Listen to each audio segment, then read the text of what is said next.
Well, good afternoon, everybody, and a warm one it is too. It's the International GTOpen Championship. We go back racing again, this time at Paul Ricard for round 4 of this splendid series. 70 minutes of racing ahead of us with a driver change window in between the 28th and 42nd minute. And certainly here at Paul Ricard, 5.822 miles that beckons certainly the drivers, 3.630 miles. And what a busy qualifying session it was too. Maximilian Paul going fastest. And I tell you what, the first time we've seen the International GTOpen since Hungary. And in race 2, it was this man, Maximilian Paul, who would go on to obviously take Oregon's first race win of the season. In second place, they're going to follow suit from last season's phenomenal results. Optimum Motorsport fielding Charlie Fagg once again up at the front end, alongside that of his teammate Sam Dahan, who will join him in the car when the changeover happens later on into the race. Certainly it looks like they're going to have a strong weekend as well. But also Reese Barr, bringing back the Mercedes to the front end, was fastest for a good portion of qualifying, just wasn't able to hold on to that position, with Maximilian Paul taking it at the very end. Carol Bash putting in a sterling Pro-Am performance to secure 4th place overall as well. Fastest in his class. Andrea Montemini, the 2-time champion here in the GTOpen, returns again, the fastest Am out on circuit. Here at Le Castellet, my name is George Moyne, your commentator, and part of me as part of this illustrious team is Chris Stevens. Chris, we're here once again, Paul Ricard back, very hot, but here in the commentary box things are nice and chill. Yes, we are incredibly grateful for the nice air-conditioned room that we've been supplied for this weekend, because it has been a searing weekend. Cooler than it was earlier in the week, where it was nudging 40 degrees at times, just the casual 30-degree air temperature. But as you saw on the graphic as we came to air, 48-degree track temperature at the moment. What is that going to do to these cars? Surely thermal management is going to be an issue, not just cooling of the cars, but cooling of the tires as well. The drivers are going to be working overtime to stay cool inside those cars. And it could get very interesting. And this car, the SBS Automotive Mercedes, easily its best performance of the year so far in qualifying, lining up on the 2nd row of the grid. But the championship fight looking very competitive indeed. 12 points covering the top 3, which is made up of 3 different teams from 3 different manufacturers. Optimum and Motor Park so far this season, 1 win apiece. East Talent still looking for their first win of the season, 3rd in the championship standings, but starting from 14th today, they may well have to wait till tomorrow for that to happen. And in the Pro-Am standings as well, also very competitive, 6 points between the top 5 from 4 different brands. That's Eddie Cheever and Marco Polcini currently leading the standings there. The only pairing to have won multiple races so far this season in that class. And then the Am category, the top 3 all tied on 32 points at the moment as well. Heiko Neumann and Timo Rumpfkarl have won 2 races so far, but the Sada Grunwald car won the Spa Enduro, and that's obviously given them a bit of a leg up in the championship as well. Certainly has, and you saw just Jerry Canavicio walking through as well. Oregon in a very, very good prime spot at the front end of the grid. There's Diego Menchaca's car. Speaking of Motor Park, obviously this is the other car that will be running. Of course, we spoke about Timo Rumpfkarl and Heiko Neumann as well, who is obviously joining him behind the wheel too. Of course, representing in the Am category. And this will be the Pro car that will be making its way around the track as well. That, of course, being Seabear and Menchaca to boot as well. That's 2nd in the championship as well, by only 3 points behind Charlie Fagg and Sam Dahan, who line up on the front row of the grid as well. That's the one of the Pro-Am AF Corsa Ferraris that is currently 2nd in the championship as well, that we just saw on the grid.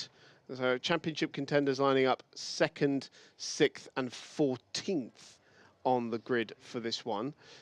And of course, we have the driver change to contend with as well, and then they'll run in the opposite order for tomorrow's qualifying and race as well.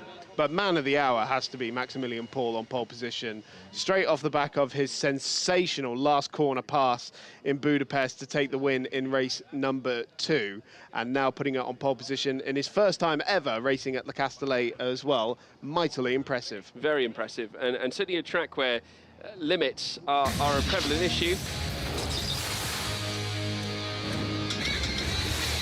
certainly where track limits are a prevalent issue, but here are the highlights from last time at Hungaroring, and of course the Benaldi car getting a good start down the inside. It was very helter-skelter in race 1 as they headed through, and there was a collision there with the Lion Speed Porsche right down the inside. They had a real tough time of it. Of course, we also saw Frederick Yusey spin heading through turn 2 on that occasion, but Al Manar were dominant heading through race 1. Of course, our Faisal Al Zubair managing to scoop up that result as well.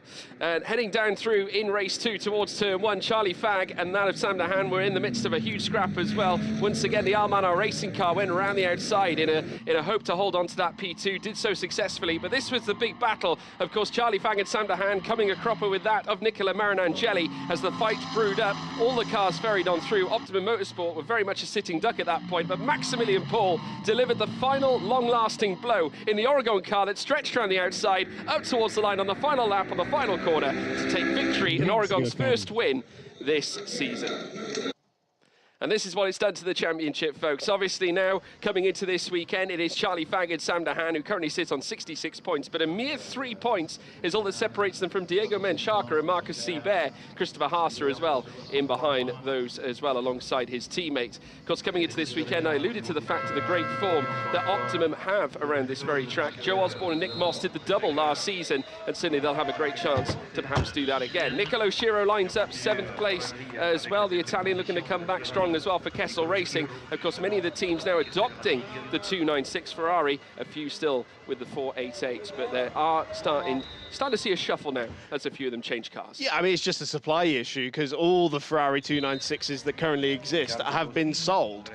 So there are a number of 488 customers still waiting to receive their upgrade, if indeed they've placed an order for one, but definitely expect to see the 296 numbers starting to grow. We had 1 at the start of the season. We have 5 now in amongst 14 Ferraris in total, along with 8 Mercedes, 5 Lamborghini, 3 McLarens, 2 Audi, 1 Porsche and 1 Aston Martin, making up a 32-car grid for this weekend. Various manufacturers out on track as we take a look at the Oregon Lamborghini. Here's the Get Speed Performance Mercedes, Steve Jans as well, representing this time around. Axel Blom as well once again. They're the only car in yellow this weekend because Kiki Sagnana and Alamo Saker have gone to blue, so a massive change up here at this point. And that car hit the barriers in qualifying as well, rear-ended the tyre wall at Bousset Corner, and looks like all is well on that car now, though. Yeah, Alfred Rennauer as well stepping in for Patrick Cole this time.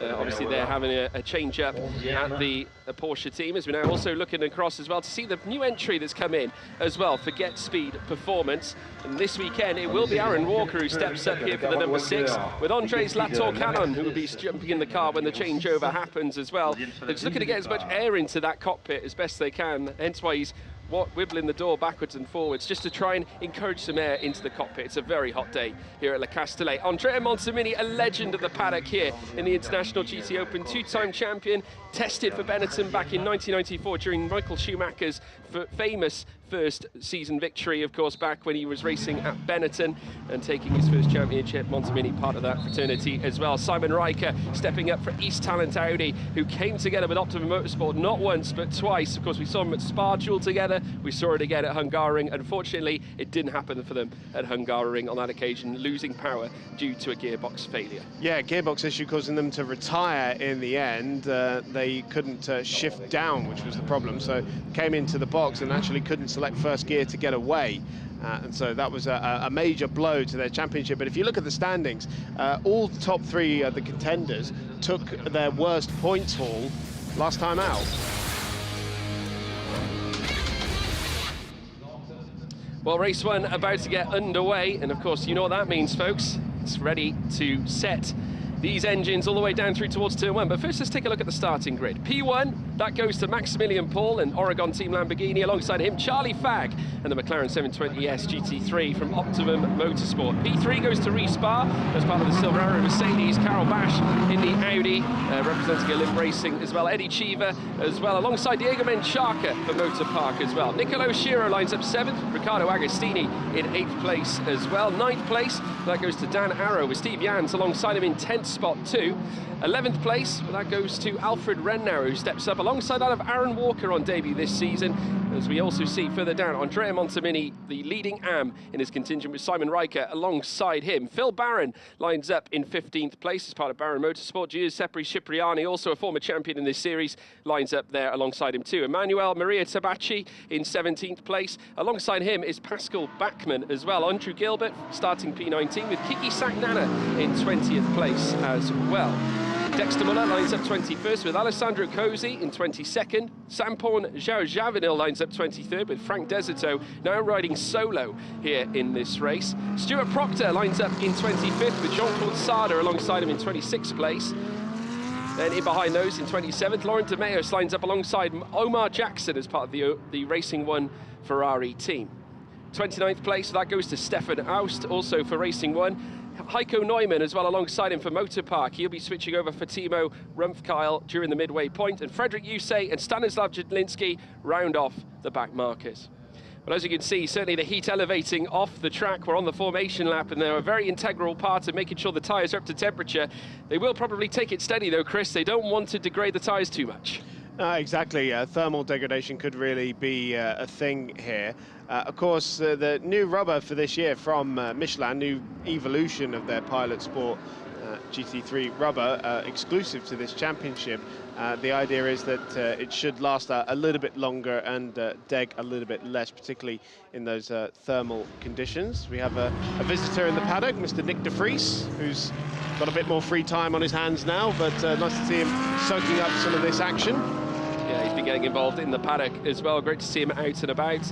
And he's about to, obviously, I'm sure, tune in to watch some GT3 action. There's lots happening out on the circuit. There you see the cars just getting busy, some of them choosing to aggressively warm up the tyres, some sitting in where they are. Ricard, of course, just sending it through Seam Corner. This will be a very prevalent part when it comes down to overtaking, and then you've got the braking point heading into Bousset. A lot of drivers will favour that as an opportunity here, Chris. Can you see them sizing up moves through there, or do you think there's some other chances as well? Maybe turn one, for example. I mean, if they're going side by side through Seam, that's incredibly brave indeed. You could also line them up through here into Bousset as well, but yes, probably into the chicane in the middle of the Mistral more likely, and into turn one. Those are probably the favoured overtaking spots. Yeah, there you have it, folks. We'll await now for the cars to make their way through Sector 3. Of course, a tricky section here. Of course, venturing through towards turn 12, you need to be progressive on the brakes, heading through the Vendor, and then open up the throttle again through Garlaban.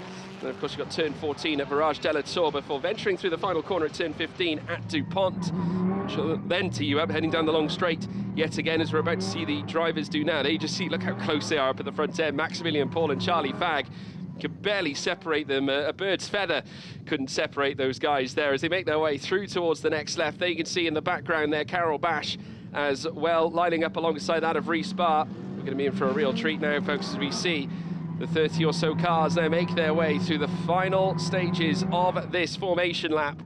Charlie Fagg on the right-hand side, holding heavy onto that record that Optimum Motorsport have here at Paul Ricard in the International GT Open. Can Maximilian Paul take it all the way, as we're now seeing the lights now currently red, they'll await to go green as the cars now head down the straight up towards the start-finish line, and it's pedal to the metal, and it is go, go, go, go, go. A great start for Maximilian Paul, but still under threat. Reece Barr getting off quickly too. They head down through towards turn one. They see on the outside Charlie Fagg getting a huge launch as well, goes long round the outside, tries to tackle Paul, but has to cut the escape. There's a Motorpark car going off as well, heading through turns 2 and 3, and look at that, an AF Corsa almost going amiss too, but still it's Maximilian Paul out in front. He made himself big through turn 1, and that allowed him to hold on, as we're seeing more jostling up the front end. Yeah, Charlie Fagg tried to brave it out around the outside at the first corner, would have given him the high ground for the second apex. The right-hander couldn't make it work, though, had to run off the circuit. The Motorpark car absolutely floored it through the runoff area, but he has conceded any positions gained by the looks of it, and it seems like Carol Bash and Eddie Cheever have made up spots as well ahead of Reece Barr. Oh, that is the East Talon Audi going up. We've got a car in the barriers on the left-hand side. Surely that will be a safety car. That's a big incident there. Yeah, absolutely, a collision there, and we saw the East Talon Audi just creep out of that section. What a start from Eddie Cheever, it has to be said, moving his way up into third place. usurping out of Karel Bash, who's pretty much remained where he started. A lot of jostling through the Mistral chicane. Cipriani going straight on at the chicane. Forgot that there was a braking zone there. And Kiki Saknana and Animo Seika's car, that is. They just had that repainted. It's only just turned blue. And safety car has been deployed as we suspected. So, yeah, that's going to be a bit of a clean-up job there, and indeed some work for the Get Speed boys to get that fixed for tomorrow.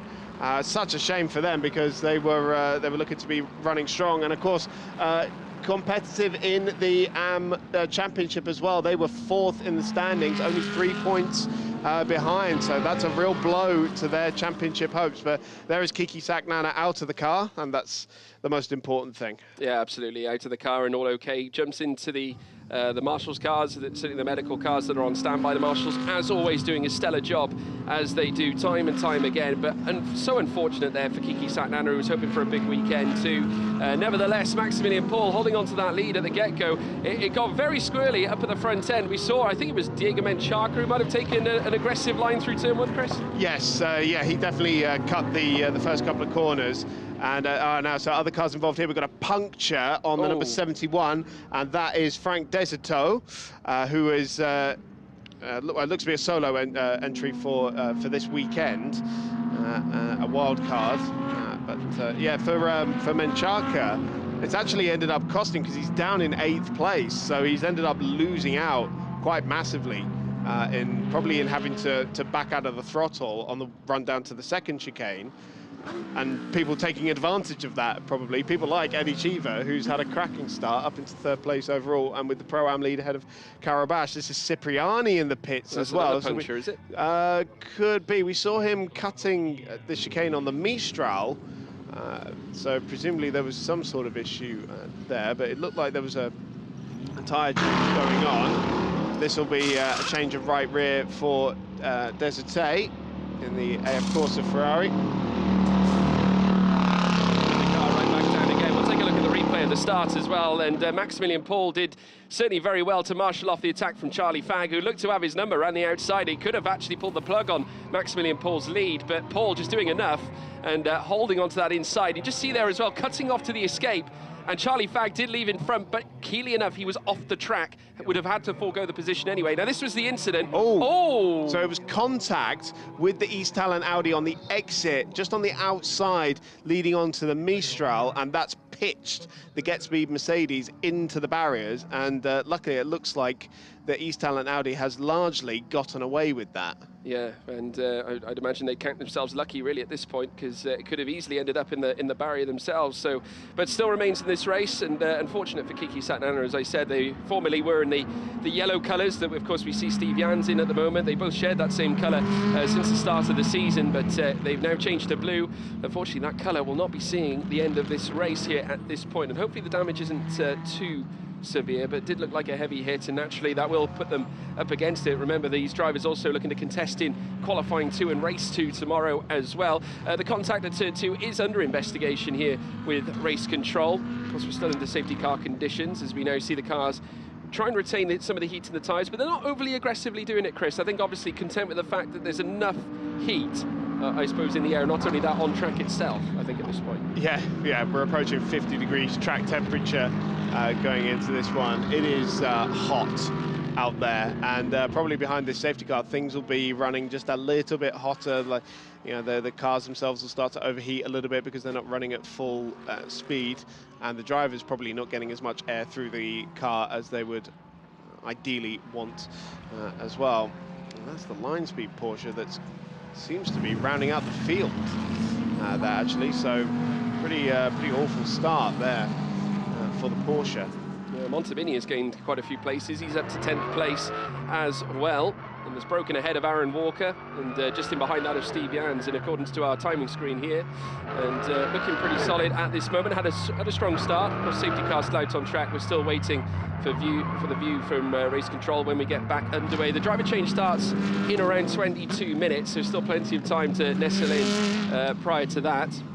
And of course, the important thing for the Pro-Am runners is if you've got your AM in the car during this opening stint, you're gaining under this safety car massively because the field is being bunched up and they're not losing time to their rivals that have got the Pro in the car for this opening stint, and that'll allow their teammates to make up even more ground later in the race. Yeah, absolutely. So there we go. As we know, wait and see the cars, they make their way on yet another lap. Obviously still under the safety car conditions. Maximilian Paul coming into this one. Obviously we heard from team boss during the lunch period here at Paul Ricard and how impressed he was certainly with Max Paul's performance, considering the fact that he has never driven Paul Ricard before in a race circumstance at all. So managing to come here and pull off the result he did in qualifying was quite unbelievable. And Jerry Canavicio is quite a character in the Oregon team garage as it is. Some of you might recognise him from some of the trousers he wears during the race weekends. Nevertheless, coming off the back of winning last year's championship, to have a tough start that they've had, it's been a rocky one, but they've fought back after that win at Hungaroring and have a great chance to do some good here, even despite having the handicap in this race. Yes, of course, the win from Budapest does mean they'll have to take 10 seconds in the pit stop as well. And I think, we're looking at it, that the Optimum car does not have to take any handicap during the pit stop as well, or any additional handicap. There is a minimum pit stop time, essentially.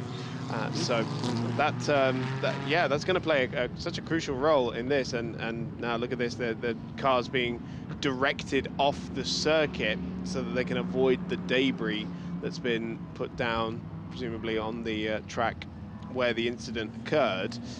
And I don't know what a driver would prefer to drive through. The amount of discarded rubber and just general detritus that ends up in a runoff area, or potentially over a piece of debris. Well, I mean, the debris could end up in a puncture, so I suppose exactly. they would. Well, but that's the thing. They're immediately weaving to try and clean up the tyres again. Yeah, absolutely. But nevertheless, it's vital, and obviously the marshals once again doing their utmost to ensure that we get racing as soon as possible. The crowd's obviously watching on. They've got a bumper weekend filled with racing here, sitting the GT Sport organisation, not only bringing the GTOpen to you as well, but also the Euro Formula Open and the GT Cup Open as well, with a very, very sharp contest of championships right across the field as well, not just here in the GTOpen, where all three categories are still up for grabs at this point. I mean, coming into the weekend, if you said that we would be 3 points between the top end of Charlie Fag, Sam DeHaan, Marcus Seabear and Diego Menchaca, I would have called you crazy. But nevertheless, we're here at Paul Ricard, and that title fight is as close as it's ever been. And what's amazing about that as well is all three classes are being contested by multiple different manufacturers.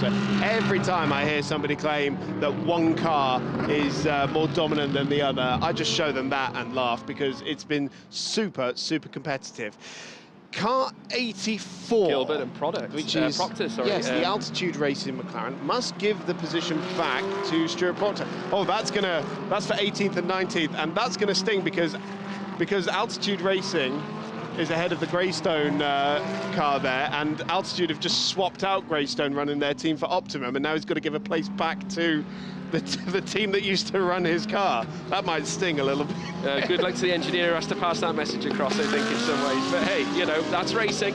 And the stewards, obviously, and the team at Race Control, obviously doing their utmost, of course. Neo Santa Maria on hand to obviously deliver the penalties as required. And obviously we wouldn't have the stellar race weekends that we have without them, as we now see the cars make their way through. This, of course, the moment again between the East Talent Audi and the Get Speed Performance Mercedes. A heavy hit there for Kiki Santana. It's done the whole left-hand side, so it's not just the one corner that's gone in. There's going to be some rear damage on that as well.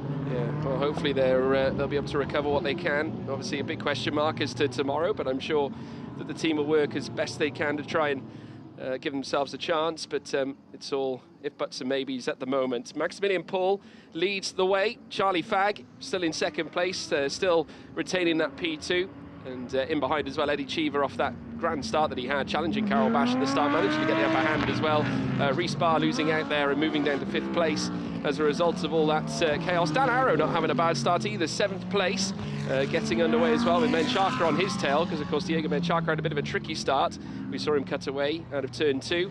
Steve Yans there as well in the top 10. We said that Montemini also in 10th place as well, overall leading the AM category still as well. Actually won this race in the overall classification all the way back in 2018 when he was partnered up with Daniele Diamato for that particular race. And that was in race 2 on this occasion. Another man who has a stellar record around this track, Fran Rueda, who will be stepping in alongside that, of Andrew Gilbert, who is, of course, Andrew Gilbert's driver coach as well. Yeah, and just kind of furthering on to what I was saying earlier about if you've got the AM in the car at the moment, then this safety car right now is a great thing. Then, I mean, that's really going to hurt the three leading cars in that class at the moment, which is Chiva, Bash, Shiro. Steve Yan's 4th in class is actually the bronze in that car. But then we've got Aaron Walker, 5th in class as well, and he is definitely the pro in that, young 17-year-old joining us for the first time this season. But for the rest of the runners, then this is really, really ideal, because this safety car, it's not a short one at all, and it doesn't look like we're going to be going green anytime soon, really. So here's another look back at the start. Charlie Fagg trying to get up around the outside. Reece Barr was really giving it to the 2 cars ahead of him on the inside. But look at that, it's just Chiva just getting a great launch, and up the inside, nails Carol Bash around the outside of turn 2 as well. That would have been quite satisfying. Oh, we're going to get to see it on board as well. Look at this, straight down the middle, brilliantly on the brakes, gets into the apex, so he's cleared Reece Barr on the inside there as well. Straight around the outside of his main rival for the lead in class. And there we see that contact again, skipping through the gravel and into the tyre barriers, and that's probably what is taking a bit of time as well, is replacing that tyre wall there. The stewards have come out though and said that there's no further action on the contact at turn 7, so there won't be anything further. It is essentially the 2 rubbing together, racing incident of many will consider. Of course, from where we saw it at that angle, obviously the 2 of them running wide off that portion of the track. Unfortunately, one I think was left a bit more unfortunate than the other, and therefore Kiki unfortunately out of the race as a result. And obviously under safety car conditions, all the cars are bunched up together yet again, so we're going to restart very soon, but at this moment in time still remaining under that safety car conditions. Just talking about Aaron Walker, obviously a karting junior and actually debuted in British GT in 2022. Hasn't had a huge amount of experience in behind the GT3 wheel, but utilising that experience he does have for British GT, and still forming as part of this conglomerate here in this Pro-Am classification, and not having a bad start really, if you consider this is his first race in the championship. Yeah, absolutely. Of course, he's been driving this car with Get Speed in the GT World Challenge this season as well, and I believe was driving a Mercedes in the British GT last year as well. So he should be up to speed on the category, but most definitely kind of been chucked in really at the deep end, having finished karting just 18 months ago or so, and straight into GT3 racing, and doing a very good job. Yeah, winning karting junior in the X30 Asian Championship, taking that one, as well as the X30 European Championship and the X30 World Championship. Has a great record in that run, no stranger to winning, and I'm sure he'll look to try and do exactly the same here in the GT3 classifications, and we welcome him with open arms here, and he's got a very capable driver alongside him as well. Of course, an LMP driver as well that's featured in the Australian Prototype Series, Michelin Le Mans Cup as well, LMP3, and Michelin Le Mans Cup as well, with 1 podium in 2022. Also competing in the Le Mans Series LMP3 Drivers' Trophy this year, and the Michelin Le Mans Cup LMP3 Drivers' Championship too. And that, of course, being Andreas Latourcanen, who will be taking over the wheel when the driver change window opens up. 55 minutes still to go, and looking back, I cannot... It was a sensational move from Eddie Chiva. Straight down the middle, in towards turn 1. The Chiva name is so strong in the world of motorsport. We, of course, hear it in the United States time and time again. We talk about IndyCar, and just the Chiva family themselves, multi-generational talents, and certainly Eddie is no different. Absolutely, and he's had such a glittering career himself in the world of GTs, having done quite a variety of things. Well, not just GTs, but single seaters, even a bit of NASCAR over in the States as well. But he is a class champion in GT World Challenge as well. Has driven in the World Endurance Championship as well, and is very much in the hunt for the Pro-Am title this year, leading it by 3 points to Shiro and Rossi in the Kessel Ferrari. So that's quite an interesting one actually, seeing the AF Corsa Ferrari still running a 488 and the car second in the championship, being another team very closely associated with Ferrari and running the 296 as well. So that's a bit of a sort of generational in terms of the car battle there.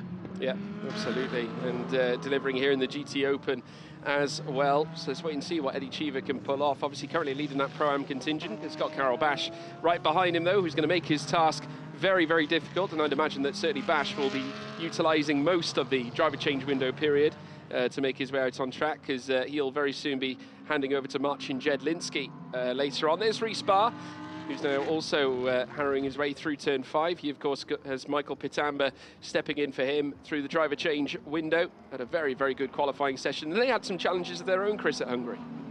Yes, some sort of steering issue. I've told it's a little bit more complicated than just saying steering issue, but definitely there was some vibrations through the wheel. Definitely not optimum for their speed, and you know that car has shown a lot of pace and a lot of potential. They just haven't been able to sort of string the weekend together really. But Ricard doing a cracking job in qualifying, putting it on the second row of the grid. Not the most ideal start to this race, dropping 2 places, but I'm sure he'll be out for blood on this restart. And of course the 2 cars ahead of him are Pro-Am cars, so in theory the Bar-Pitamba combination should be faster throughout the race. Yeah, absolutely. We'll have to wait and see what they can deliver. As we there see Aaron Walker's car in behind as well. Andrea Montemini out on track 2. And as I said, former winner here in the past in the International GTOpen.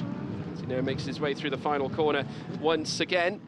And again, under safety car conditions as the drivers continue warming up the tyres. Still debris to be cleared up off the circuit. It was indeed a heavy bit of contact. So we've only got 10 minutes left until the driver window opens. There's going to be so little time for these drivers to end up pulling the gaps that they need. Some of them may well even come in as soon as the window opens, but I imagine the Pro-Am runners that have their pros in the car for sure will extend it right to the last possible second. And there was an incident actually in Budapest, wasn't there, when Pietro Perolini came into the box. It was 20 seconds about early. A lap too early. It was a lap too early, but it was like 20 seconds on the clock before it opened. And yes, apparently that was down to an erroneous number being written on a bit of paper that weekend, which was very unfortunate and caused quite a bit of confusion for us as well. But hopefully there's a system in place for them now. They don't do that again. And we have got the timer ticking down, 9 minutes, 8 seconds. Safety car is in this lap, George. It is indeed. There's Fran Rueda watching on, obviously cheering on Andrew Gilbert, who has taken him through the stint. So we will get 9 minutes of racing. Well, probably less than that. In fact, we're probably going to be hitting more speed 7 and 8 minutes before the driver change window opens at this point. And there's your confirmation on screen, folks, as well.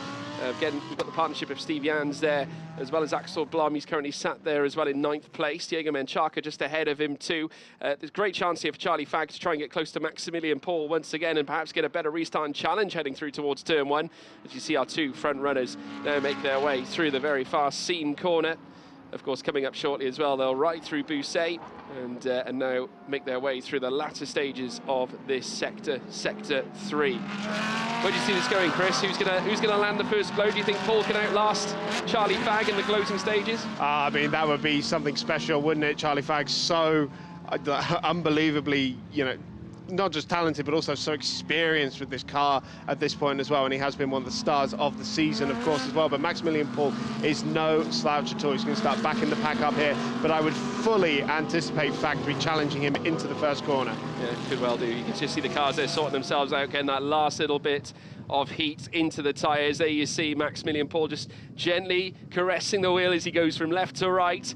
There you can see Charlie Fagg in behind as well. Carol Bash in 4th place, getting a good view of Eddie Cheever's AF Corsa as now they make their way through the final corner once again, and this time very shortly is now Maximilian Paul puts the hammer down. Power now to the floor, as now it's pedal to the metal for the second time in this race now, and certainly it's Maximilian Paul leading the way. Got a lovely restart as well. Look at Dan Arrow, who's also trying to break under that dirty air. Eddie Cheever coming under constant pressure. In comes Carol Bash as they look to go side by side through turn one, is unable to unhook, unseat for that P3 as well. There's Montemini in behind as well. Walker, who's in behind those two, as you can just see them now, nose to tail. The gap's thinner than the fly's eyelash. Reese Barr now also having a look around the outside of Carol Bash. An electric start. Bash did have a look, just could not quite gamble. Yeah, super close for the Pro-Am lead, and Reese Barr trying to get in amongst them as well. And Dan Arrow getting very close, knocked over the bollard at the apex of the right-hander there, trying to avoid the back of Nicolo Sciro's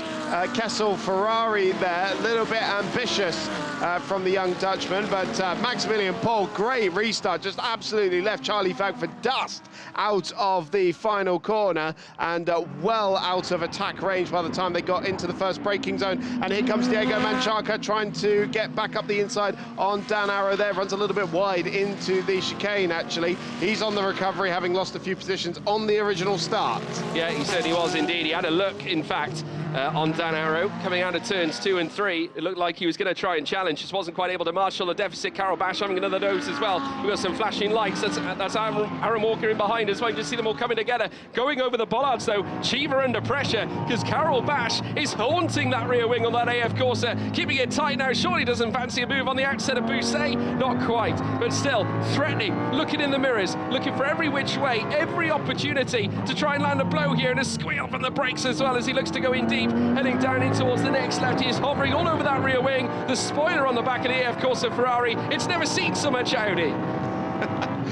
Yes, he's got a face full of Ferrari rear end at the moment, trying to find a way through. And of course, for them, it's for position. They're fighting each other for the Pro-Am lead. They've lost an awful lot of time because of this safety car, which is going to be giving their rivals an advantage in the second half of this race, unless we see another safety car. So they need to really get on with it now and try and push as much as possible. That was on board with Diego Menchaca there, trying to get past Dan Arrow. Alfred Brennauer here on the inside of Aaron Walker, and that is for 10th position into the first corner. Alfred Brennauer standing in for Porsche Works driver Ricard Leeds. Very late call-up, it turns out, to have that seat. It was only a couple of days ago, apparently, that Ricard Leeds was contractually obliged to be at another event this weekend, and Alfred Brennauer, one half of the German twin pairing that runs the Herberth Motorsport Group, standing in for this weekend. Yeah, of course we had Robert Renauer competing last season in the International GTOpen at the final race at Barcelona, and was an absolute gargantuan figure in that particular event as well. There you can see the car of Diego Menchaca in the motor park, just having a little look once again down the inside of Dan Arrow. So they head through the chicane now in the middle of the Mistral straight. Oh, running wide there, that's Steve Jans, who has just lost a little bit of time, a little bit of space, and that's going to open the door, certainly, as they make their way through. And as they do so, heading down that portion of the track, it certainly will be. Just trying to get a garner as to who might be on the tail end of that. Agostini in the AF Corsa Ferrari 296 goes through on Aaron Walker. There's a little mistake from the youngster who's just allowed the Pro Ferrari to go through. That's the first time we've seen the 296 in the Pro category, but very interesting onboard there from Menchaca as it's the Steve Jans Get-Speed Mercedes. That's 2 for Get-Speed now out of this race. Seems to be a mechanical issue there. Very unfortunate for them. Another of the AM category contenders out of the running in this race. But that onboard from Menchaca down the Mistral was very interesting. We've heard a lot of the Lamborghini teams complaining about a lack of straight line speed, as we see Dan Arrow, they're getting very, very wide, but it seemed like Menchaca wasn't actually able to gain too much in the slipstream down the Mistral. Will that mistake from Dan Arrow give Menchaca some impetus to get up the inside here? He is gaining, will he get a brave on the brakes here? Won't be able to get up the inside there, and he's going to have to wait another few corners before he can try and challenge that Oregon Lamborghini. Yeah, Dan Arrow just making himself wide enough to avoid being attacked, heading through towards turn 1. There you see Carol Bash once again. Bollard now takes another hit. That's 2 now. Yeah, absolutely. It's a bad day to be a Bollard here at Paul Ricard, as we're now seeing them make their way through this next section. Eddie Cheever again under this constant Belay pressure here this time from Carol Bash as they head out of the first sector. They've got the long Mistral straight to come now, and that fast pace on that Audi R8 is surely going to be utilised now by Carol Bash. In the distance you can see Rhys Barr as well in the midst, but look at Maximilian Paul still pulling away from Charlie Fagg. The gap now 1.5 seconds. He has done tremendously well, and Carol Bash I think might have been looking for a move there in the background, side by side for third place. He's done it, has got past Eddie Cheever. He's threatened it time and time again since the safety car, but now has managed to get it. But the run now coming back at him this time from Eddie Cheever, who's going to try and get in the slipstream. Is he going to try it through Scene Corner? You can just see them now make their way down the straight. The second half of the Mistral, not quite enough, but still heading through Scene. It's Carol Bash in third now. Oh, big swapper for Eddie Cheever in the middle of Scene Corner. That would have put hair on his chest there, I think, and very much a wake-up moment. As we see here, we've got warning flags coming out for track limits already. First one going to car number 5. That's the Olymp Ferrari, the one in the AM category. As we see further down, that's the SBS Run CBRX Mercedes getting up the inside here of the Greystone McLaren into Bousset. Very nicely done there. Yeah, Dexter Muller getting ahead there of Stuart Proctor, and holding on now to that position of 19 now in behind the other Racing One, also trying to get itself into the mix. That being driven by Stefan Aust here in this initial stint. As we now see as well, the Altitude racing car, that being driven by Andrew Gilbert. That'll be swapping in for Fran Rueda later on, as we now see the Racing One Ferrari look down the inside now of the Greystone GT McLaren. Oh, another one coming in as well. That's the other Racing One Ferrari. That's Omar Jackson, who's looking to try and elevate his position from 21st, certainly from 22nd up to 21st. This was the move here. Carol Bash getting into third place here, Chris. Yes, he very nearly gave Cheever a run back up the hill towards Scene Corner, running quite deep into the corner. You see hoovering up that slipstream, nice and late on the brakes, just runs a tad wide into the first apex. And you see Cheever had to kind of get out of steering into the corner. He had to sort of jink right in the middle of the braking zone there, because he realized Bash was going to absolutely send it up the inside. And now that was Maximilian Paul getting a little squirrely on the brakes into that same corner as well. But Maximilian Paul's advantage now 1.7 seconds. I'll tell you, Carol Bash now is in clean air, just on the fastest first sector of the race as well, and closing down the gap to Charlie Fagg. Goes to show how imperative it was to make that move, in fact, but also Maximilian Paul going purple in that sector 2 as well, so he's still got more pace here at this portion of the race, and this is the time where he needs to marshal that in. We've got some more movements further back. Again, the Greystone under pressure, because enter now Stefan Aust, who's looking to make the move as well as the other Racing One car belonging to that of Omar Jackson, who looks in behind too, and Jackson unable to make the move just yet, or will he now? Getting a nice run out of the Mistral chicane, that might help him out as they make their way up towards Scene Curve. In behind you can see the Street Art Aston Martin as well in the mix of all this. Pascal Bachmann not having a bad run at all, but nevertheless the Racing One Ferrari, that being Stefan Aust, managing to clear, make sure of his position ahead there as well, and the Greystone now has to try and recover. Yeah, nice to see the Street Art car in amongst that as well. Certainly one of the most easy to spot cars on the grid, the Sol Aston Martin as well. As we see the Ferrari, they're trying to get up there the inside of Stuart Proctor there, but no way through on that occasion. And now the first car in, this is Diego Menchaca coming in and swapping out for Marcos Seibert. Yeah, serving 15 seconds on the handicap as well, because of course the staple is 70. That's what you've got to service, and then the handicap is on top of that due to the great results they've had in recent weekends. There is Giorgio Sunaggiotto as well. They're serving 10 seconds. Alessandro Cosi is going to be stepping in as well into the car.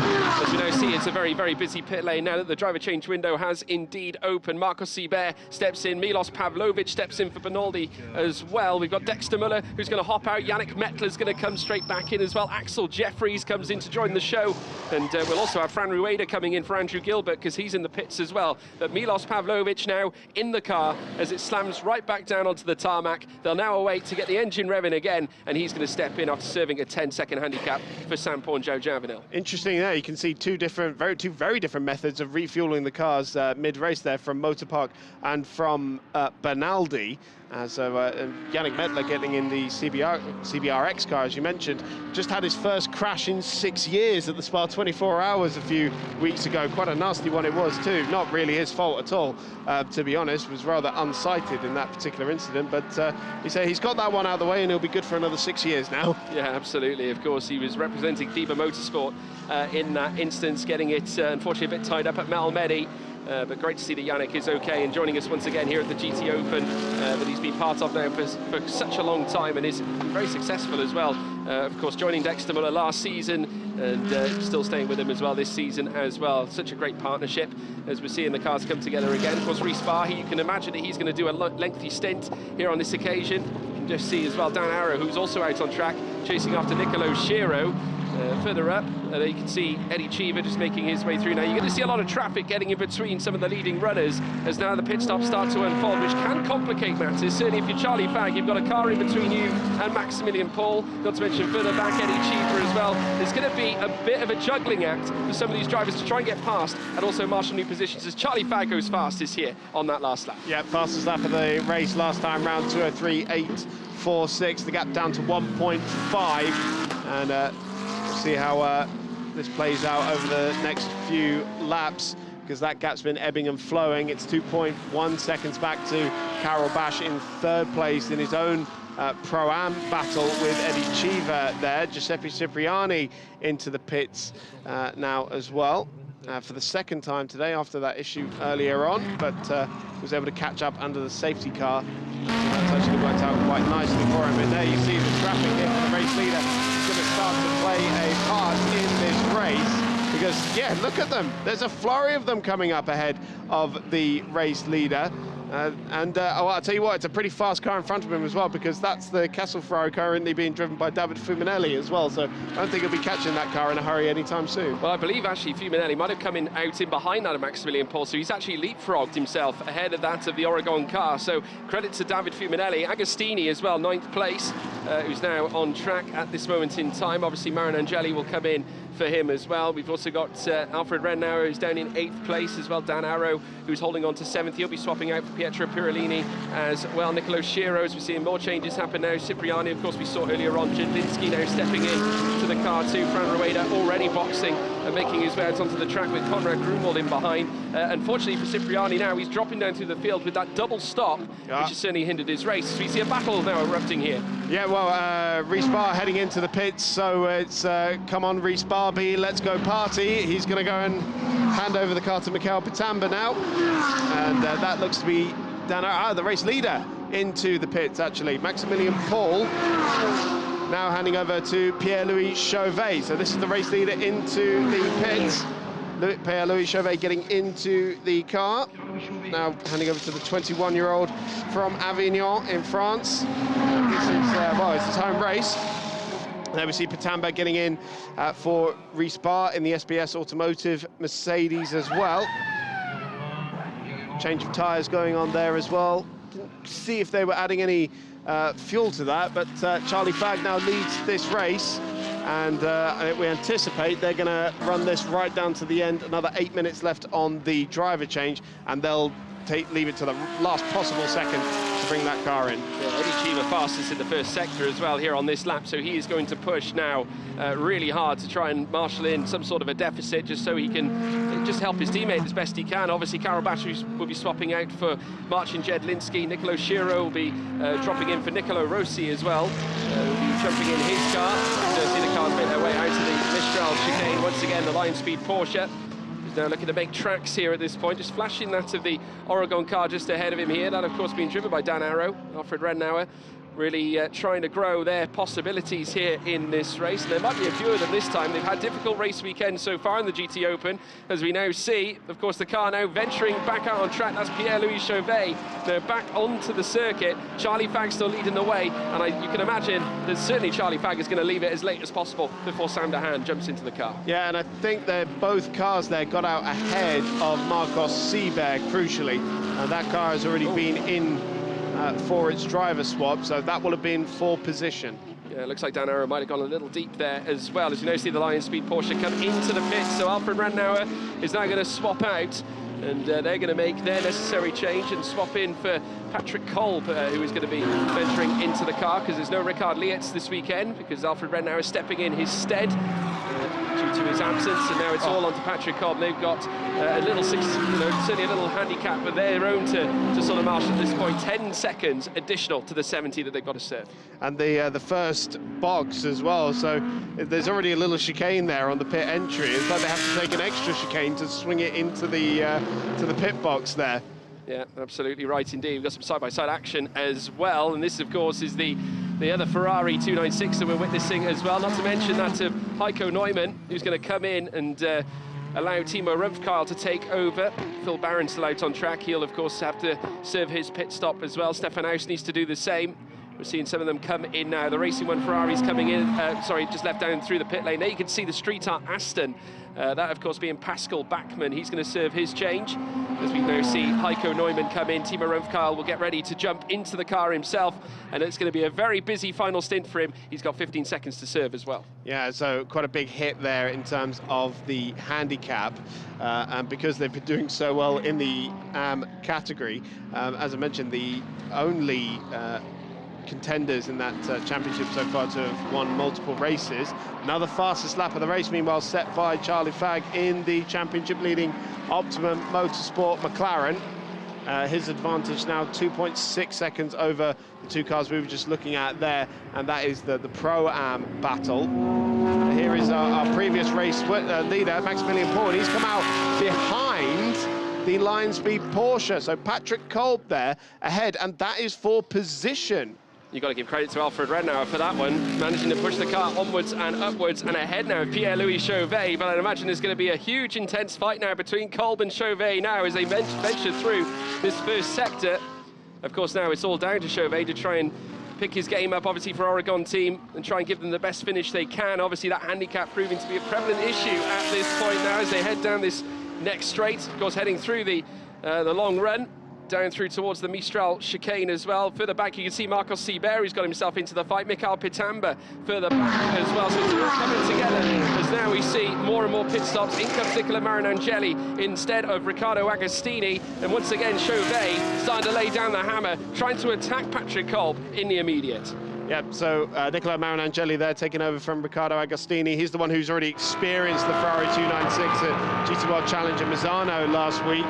So that'll be good for him. Last warning going out to car 777. That's Carol Bash, the Olin Racing Audi for track limits. They're currently in the Pro-Am lead and second overall. So he's got to be squeaky clean in the remainder of this stint as we're on board with Pierre-Louis Chauvet. Looking at the back of that Lion Speed Porsche, it's the 991.2 model, not the newer 992 that we've seen out in other GT3 competitions so far this year.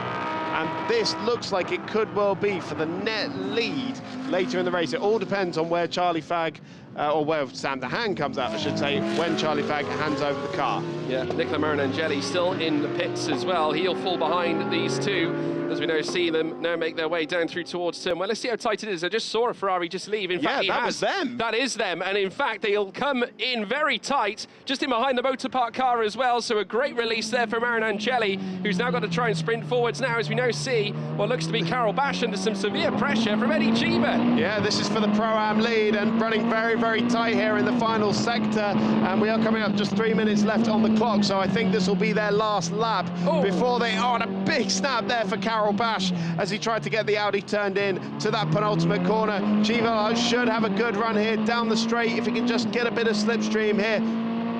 On board with the AF Corsa Ferrari down the straight here. Doesn't look like he's going to have a run into the first corner as we see Aaron Walker now hand over the car. But back with the Pro-Am leaders. Eddie Cheever much more aggressive on the curve there into the first corner, and even though he relinquished the lead to Bash shortly after the safety car restarts, he's all over it. And there's Maximilian Paul through on Pierre-Louis Chauvet, through on Patrick Kolb for the line speed Porsche. Yeah, fantastic move indeed, a necessary move as well, but we cannot take our eyes off this Pro-Am fight. Eddie Cheever trying to marshal in any deficit possible, trying to get as close as he can to the back of Karel Bash's car. He's been pushing around the Audi now over the last lap or so. Karel Bash having a little snap in that final sector, which certainly wouldn't help. You know, you'd imagine that a decent run heading into the Mistral chicane is going to be all the more vital, and they'll definitely need to come into the pits, I'd imagine, on this very lap, because we're coming down to the final minute and 40, so they are going to need to start thinking about making their stops now. As you see now, Karel Bash on the brakes again, a little more aggressive from Cheever, who gets a little squirrely on exit. That might cost him that little bit of time. I think he would have ideally liked to have led him into the pit lane. Could well have done. Oh, look at this. The Aragon Lamborghini getting properly bulked up there behind the Racing One Ferrari as he tried to get out of the pit.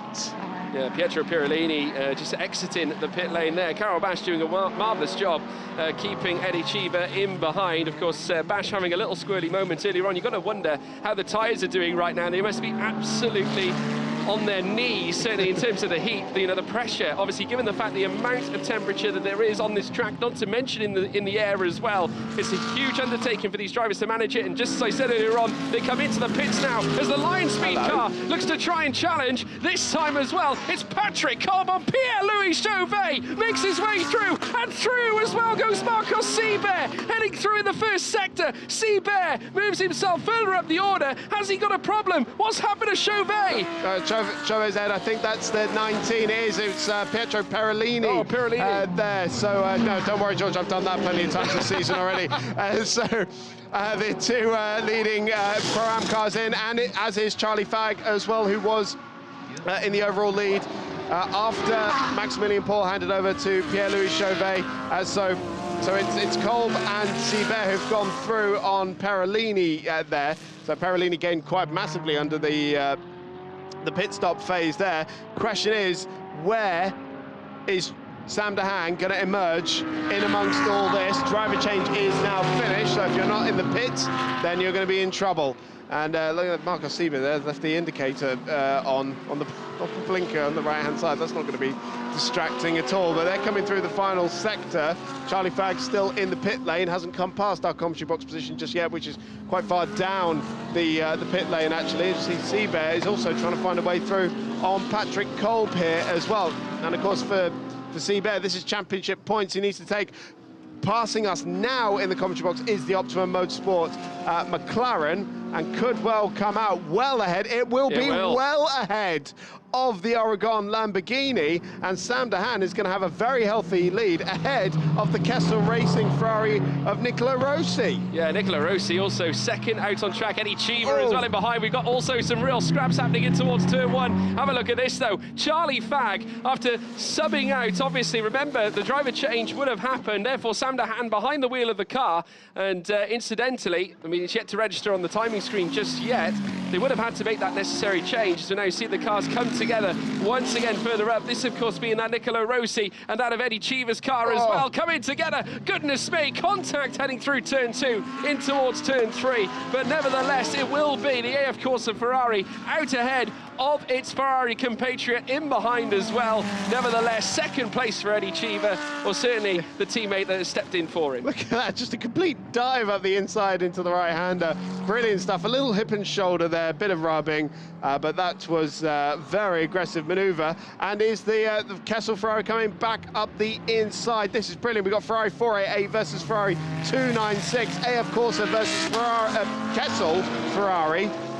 The two teams that you would most associate with that famous Italian brand, absolutely on the edge in this Pro-Am battle here, and is also for second and third overall. But yeah, it's interesting, we haven't had the timing update for a couple of those cars. Yeah, because Sam de Haan should be in the Optimum car. Also, Marco Polcini should have subbed in as well for Eddie Cheever as well. So getting close together between the two. We're just seeing another scrap happen out on track as well. That time, Marcos Seibert coming into contact with Patrick Kolb as well, heading through this next left-hander. Pietro Pirolini in behind those as well. Obviously, he was the one who was overtaken by the conglomerate of cars earlier on, folks. Apologies for that, as we're now seeing.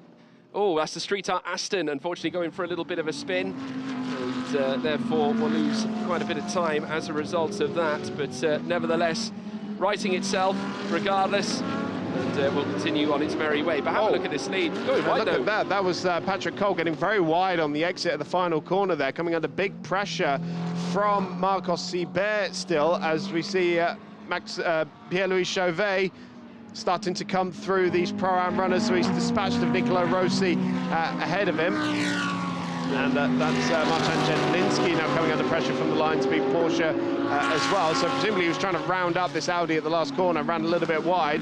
Sibert goes through as well. Wondered if he might take advantage, an opportunity in the fact that Kolb was rounding up a slower car there. Still cannot find a way past this Porsche. And he's got to get a move on, because he will have been told, Sam Dehaene, your nearest championship rival, has emerged in the lead of the race by some 8 seconds. Get a move on. Yeah, absolutely. And also we saw Patrick Cole spinning the tyres on the curbs as well. That will cost him just a little bit of time too. We're just seeing, just breaking out of that dirty air slightly as well, as we see that of Pierre-Louis Chauvet just trying to get out of, you know, certainly Marco Polcini's rear wing. As we there see further back as well, Patrick Cole with Sibert haunting his rear wing once again, and obviously trying to chase after those all-important points, as we see the flashing brake lights on the back of that Ferrari. Of course, Eddie Cheever, who swapped in for Marco Polcini on that previous stint. We're now going to see Pierre-Louis Chauvet try to land a heavy blow to that of the Ferrari, who's got to make himself look oh so big here at this point. The Pro-Am car that currently sits in overall P2 would love a result like this. It would certainly mean a lot to him, as now we're seeing that of the Patrick Kolb's line speed Porsche come together with that of Nicolo Rossi's Ferrari as well. In behind as well, Marcos Sibert watching all this unfold. And surely, if you're Patrick Kolb, you want him to move, because Sibert is haunting all over his rear wing. Now side by side as they venture through this next section, heading through. Sibert with the send, moves his way up through and past out of Patrick Cole. P5 for Sibert, who is now all over Nicolo Rossi. He was all over the curve though. Was it all four wheels off the track? Well, we'll keep an eye on the timing screen, but for now he's got it done on Kolb. And taking advantage of the fact that Kolb was kind of held up there behind the Kessel Ferrari in the middle of the corner, and just trying to go right around the outside of him. This is the Oregon Lamborghini trying to get past Marco Polcini there. Here comes Sibert into the first corner as well. Still cannot quite find his way through. Should get an excellent run here out of this chicane and down towards turn 3. He's got the inside line, and it should be a simple maneuver here up the inside. Kolb's going to follow him through as well. Yeah, Patrick Kolb joining in the show as well. They both get past out of Nicolo Rossi, who's done a tremendous job to hold on to the position while he had it. Of course, Martin Jedlinski coming under pressure as well. He's got Pietro Pirolini all over his tail too. So we now see Sibert and Kolb move up the order as we'd expect. I'm pleased to say, folks, that the timing screen has been adjusted. Sam Dehaene is now in the car, as is Marco Polcini up at the front end. But take a look at Pierre-Louis Chauvet, who is now moving up on Marco Polcini as we speak, heading through towards the Mistral chicane. It's oh so simple, it's oh so easy. It is certainly Pierre-Louis Chauvet who's going to look to try and grace us with his presence here on the podium yet again. All that's left on the table is a trip to Sam Dehaene City in P1. Can he reach him before the end of the race? 8.8 seconds, going to be a tall order with less than 22 minutes remaining in this race, but I'd say all bets are off at this point now that he's in clean air, so we'll keep an eye on the sector times. He was actually still quicker on that previous lap by around 9/10 of a second, so we'll see what he can do now. Here comes Marin Angeli trying to get up on the inside of the Olymp Audi, running very wide in the middle of Bousset corner as a result of it as well. But Marin Angeli here, of course, was the one who had the contact with Dehaene on the last lap, was the one who got done around the outside by Maximilian Paul, and now armed with a Ferrari 296, as well as Jedlinski having to yield there to the Italian in the end. And now Mikhail Patamba trying to go around the outside as well. Easily done there. And the Pro-Am car starting to slip back through the order now. This is what we're talking about when we say that the Pro cars are faster throughout the race. And so when the Pro-Am cars have their Pro in the car, it can look a little deceiving sometimes in terms of their overall performance, because now we've got Pros coming up against the AM drivers and coming through the field. Yeah, we're going to see more of it as well. Pirolini has got Nicolo Rossi ahead of him. 2 seconds the gap between the pair. Marin Angeli dispatching, as we saw just now, that of Marcin Jedlinski in that previous round. Of course, it's not over for Jedlinski yet, still on for a potential Pro-Am podium. He does have Milos Pavlovic, though, hunting him down too. He's a place or so in behind, though. He's got Serda Giotto just there. They were very vocal, certainly when I spoke to them, about them adjusting to the new 296, which some have done better than others, but naturally they had next year in mind, just trying to get used to the car so they know that little bit more about it. As there we see Sam Dahan make his way through the next chicane, stepping in for Charlie Fang, of course, as he rumbles over the curbs as well. There, of course, we're seeing Marco Polcini now coming up against that of Marcos Sibert, who I'm sure will be looking to try and get himself through as quickly as possible. Remember, we've got a huge championship fight at stake here. Of course, Motor Park obviously in the midst of fighting it out with Optimum Motorsport. He's going to challenge now, heading through towards Scene Curve. We very rarely see them tackle them through this part of the circuit now, as he dives through on the inside. Marcos Sibert now into the podium places, P3 overall. Not a bad place to be. Yeah, pretty good stuff, and 3.2 seconds behind Pierre-Louis Chauvet. So there's a bit of damage limitation here for Sibert and Menchaka, with their championship rival currently leading the race. I suppose their biggest hope will be that Pierre-Louis Chauvet hunts down Sam Dahan and potentially gets past him as well in the final 20 minutes. The lap times were much more similar between the top two last time around. It was a 2:05 flat for Chauvet and a 2:05.1 for Dahan. So not much there in terms of the overlap. The gap's still 8.1. And now we saw Patrick Cobb just going wide there. He's now been given a 5-second time penalty, but not for track limits, for serving less handicap than he should have. So that's quite a big issue there for the Lion Speed team, and they'll have 5 seconds added to their race time. Well, we saw them come out in a very competitive vein as well when we saw them leave after the driver change, and Fran Rueda just sending it up the inside, and tremendous launch indeed. Of course, representing the Altitude Racing teams, they're currently sat in 13th place. Then we saw the Greystone earlier on as well, making that particular move, as we're now seeing Patrick Kolb once again on the rear, this time of Marco Polcini's Ferrari. This is Parvea Corsa, not having a bad run at all, currently in the Pro-Am lead, and we'll look to hold on to it as well. Kolb is going to try and leapfrog him, though, for that on-track 5th position. Of course, Patrick Kolb, in fact, in 5th, chasing that 4th position now, goes alongside now as he looks to challenge, heading down the long straight. Further on, we've got a big scrap in the background involving Mikhail Pitamba, but Patrick Kolb now moves up as well. 4th place now on the table for the Lion Speed Porsche, and we've got a huge fight now beckoning here, a 3-way fight, and certainly at this point, Pietro Perolini trying to do his best to hold off the force of Nicola Marinangeli, who very nearly runs in deep, but does enough to escape the mid-part of the Mistral Straight, and he's going to challenge Perolini in towards Scene Corner here, Chris. Yeah, Pitamba there getting it all wrong on the braking for the chicane and going straight through. Now, I wonder if he'll have to give that place back. I did see a replay if he was already ahead of Perolini there, but got it all wrong on the curbing on the outside. Let's see the Ferrari going right around the outside of the Lamborghini ahead of us, on board with Jedlinski. Perolini holding strong on the inside there as Marinangeli tries to get through for 8th place. And look at that, Jedlinski coming back up the inside of him into the left-hander. That's absolutely stellar. Fantastic move there from Marcin Jedlinski, managing to break away and try and hold back the tirade that's happening behind him right now. Of course, we saw that of Nicola Marinangeli getting very close to him, making the overtake as well. Goes in late this time alongside him, heading through turn 15. Nicola Marinangeli retakes the place, saying, no chance, mate. Absolutely not, as they make their way down through towards turn 1 now. This time, Jedlinski's on Giorgio Giotto as well behind him. He's now in the AM lead this time now, as they look to marshal wide. Marcin Jedlinski trying to overtake that of Nicola Marinangeli, but Marinangeli once again defiant in the face of danger. Yeah, really defensive there, and here comes the other Ferrari 296 getting past as well, which is Giorgio Giotto, the number 25 Ferrari, and that currently has the AM lead by some margin as well. And Marinangeli in the red Ferrari now trying to get up on the inside of Pitamba, and had to cut the corner there to avoid contact. Yeah, Nicola Marinangeli very nearly coming together with Mikhail Pitamba on the outset of turns 2, 3 and 4. They're coming through now the Mistral Straight, and it will be a chance for him to unlock that pace on that Ferrari. Running slightly wide on the exit though, heading through turn 4, as we know, see them come together. Just to go squirrely, he lost the rear ever so slightly, did well to recover it, but hanging around the outside of Pietro Perolini as he made their way out. He's not the only one to do that. We've seen that a couple of times already, but he was very fortunate, I think, Chris.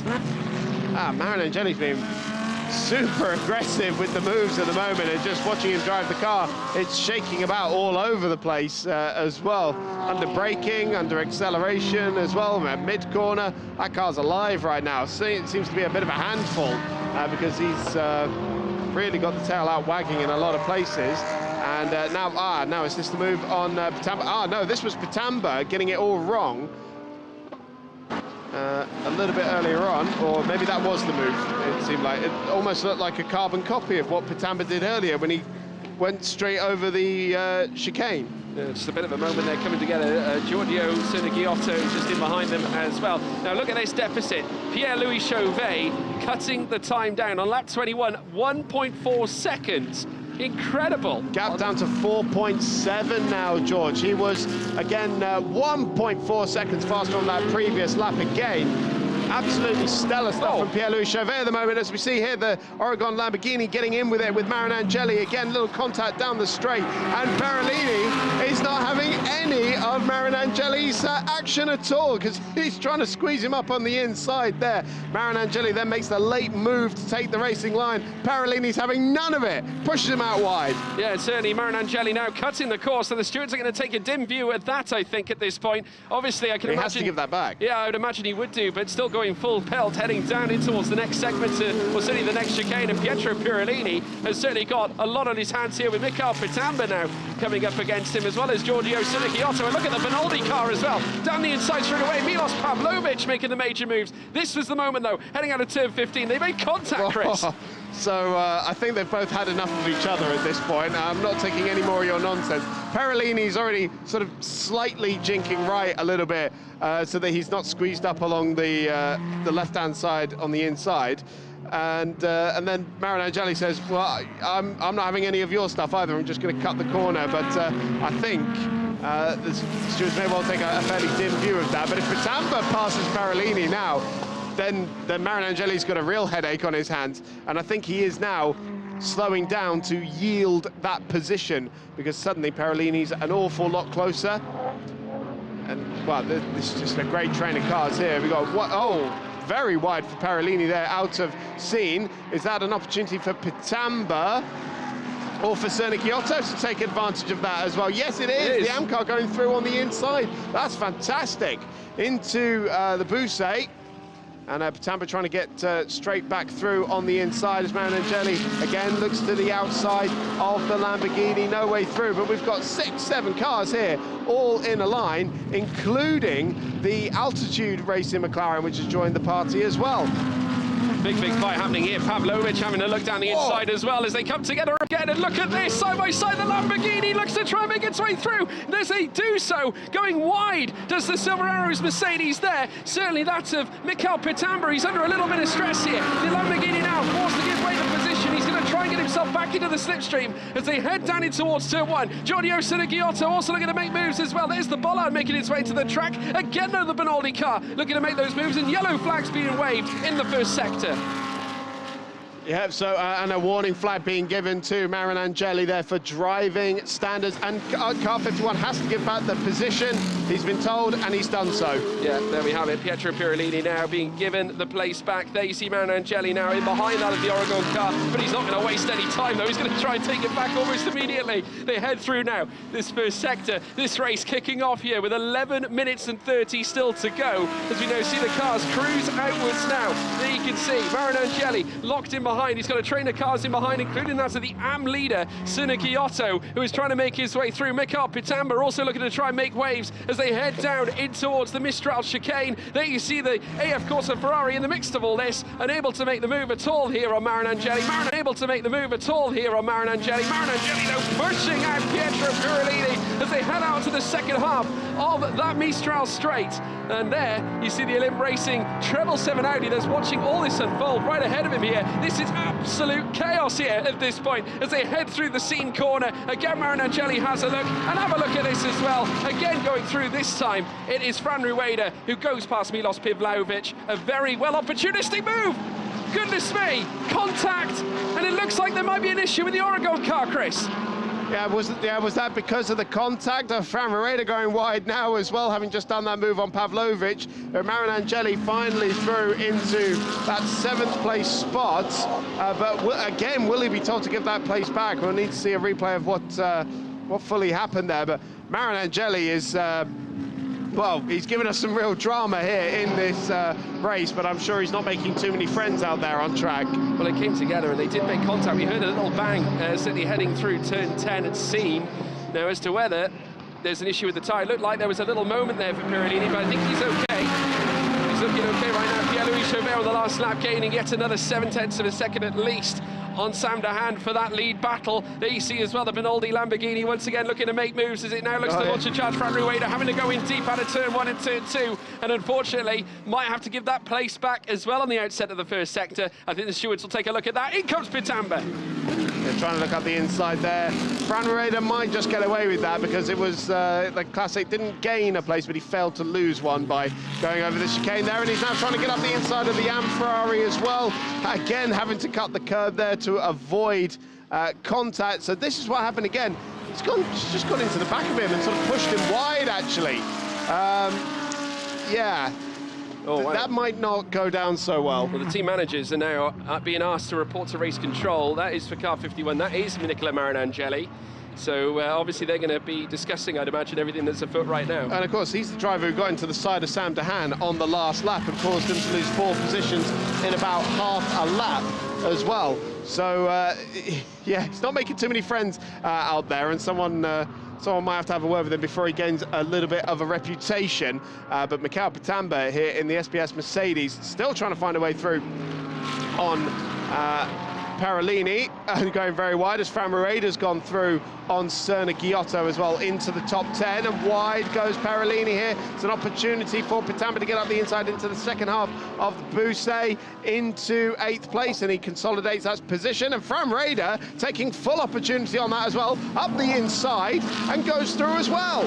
Incredible stuff here. It's all kicking off at this point. Serna Giotto as well under pressure because Pavlovic is trying to turn the screw on him right now. Fran Ricard on Pietro Pirellini. Inside line now, heading through towards turn 15. Pirellini, though, having that favourable inside. Will it stop the enforcement? Look at the Benaldi Lamborghini as well. It's absolute carnage here in this final sector. They start yet another lap with 8 minutes to go. It's side by side once again. It's still, though, the McLaren on the inside, outside line for the Oregon Lamborghini. Certainly now, if you're Pirellini, you've got to surely try and use every measure possible. Uses the outside line, not usually successful, but this time it is. Fran Ricard forced to give up the place, and now it's Pirellini who stays on board. But for how much longer, Chris? Yeah, Fran Ricard got the drive out of the chicane and now's got the line into turn 3, and Fran Ricard finally gets through on Pietro Pirellini there on the inside. Now he's got the other Lamborghini trying to get up the inside. That was a little look up, it looked like, as well from the Benaldi. Super aggressive, but making short work of Pietro Pirellini. Absolutely sensational. Milos Pavlovic making a move on Pirellini here in these dying stages of the race as well. A mere 7 minutes remain here at Paul Ricard, and it's all kicked off. And Pierre-Louis Chauvet, folks, 1.7 seconds off Sam de Haan. He could do this, Chris. Could well do. 7 minutes left on the clock. Last time round was another 0.9 of a second quicker as well. The gap down to 1.7, so we will keep an eye on it. For now, we'll keep our eyes on this fight because Giorgio Serna Giotto here next in line to round up Pirellini. Here is that lead battle. Now remember, this was 8 seconds when the pit stops shaked out and de Haan rejoined the circuit. And now it's down to 1.7. And of course, that 63 Lamborghini, the one that started on pole position as well, the one that Maximilian Paul led with in the early stages before coming into the pits. As we rejoin that battle for what was 7th place, now with Pirellini down in 11th. And Giorgio Serna Giotto, the AM class leader, getting right into this fight. He doesn't care that it's not really for his class, but he just wants to get involved in a fight. And Martin Jedlinski, who we're on board with, will take full opportunity of anything that happens in front of him as well. absolutely. They ran the final corner yet again, and there's Giotto. And look at that, last lap, nearly 7/10 off the time again. Chauvet is on a mission. Pietro Pirolini under pressure again. He's got Giotto right behind him as well. Pavlovic now holding on to his position. A little flash of the lights as well further back as we see Lewis Proctor as well holding on to 14th, having not a bad race whatsoever. Currently sits 6th fastest in his classification as well in the Pro-Am category. But Giotto having a stunning race. And look at this, Pierre-Louis Chauvet is right in the midst of the fight now and onwards, 5 weeks apart from where we went racing at Hungaroring, where of course it would be Oregon taking their first race win this season. They could yet get their second, literally a race later. And it's so amazing, Pierre-Louis Chauvet still in the early stages of his GT racing career. He kind of dipped his toe into the water last year with some Super Trofeo and GT4 European Series outings. This is his first season in full-on GT3 competition. Very good single-seater career before that, but making the switch last year as well, and now could well be taking a second victory in as many races here alongside Maximilian Paul. And it looks like it's going to be down to the wire once again. It certainly will be. 4 minutes and 40 still to go. The second gap now being broken into. Again, Pirolini under pressure. Giotto hot on his tail. We've got a battle further back as well with Marcin Jedlinski as well. And we've got the Proctor, Lewis Proctor as well, who has managed to also get his way past Marcin as well. And look who's on the tail now of Sam Dahan. The battle has now erupted here for the lead of the race. And certainly Pierre-Louis Chauvet, who's going to look to try and launch a charge here against that of Optimum Motorsport. Sam Dahan here in the closing stages. Sam Dahan, who does not have rich memories of last time out where the Oregon car, of course, took that essential race win.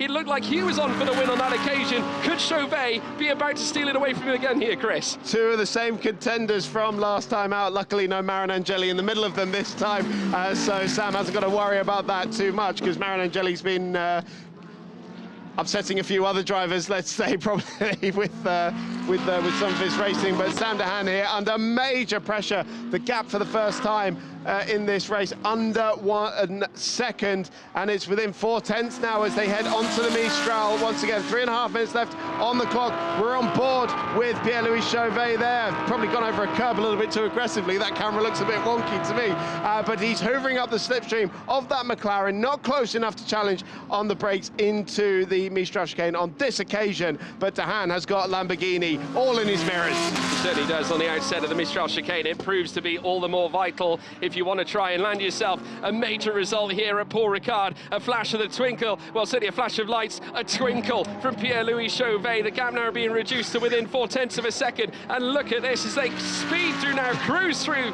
the scene corner once again. The Oregon Lamborghini is going to be looking to promote itself from mere P2 here in this race to take it an essential P1, which could change the face of their championship here at the closing stages of this battle. Nervous faces on both teams' garages there. He's looking up the inside. He's made contact with him. Oh, Chauvet's gone round.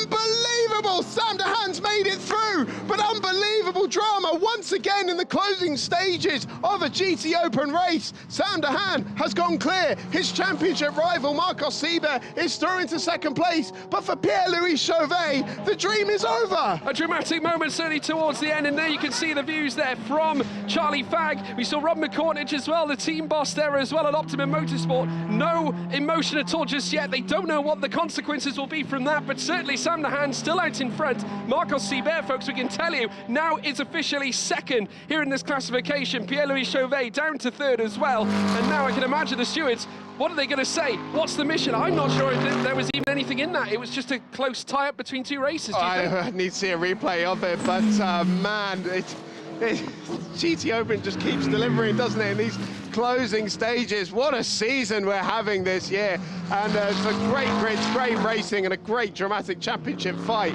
as well. But for the second race in succession, Sam Dahan has had a last lap contact, not necessarily his fault. So here it is again, which is quite far back, isn't he, Pierre-Louis Chauvet? Oh, maybe it was a little ambitious, and look at the brake dust flying off of that car as well.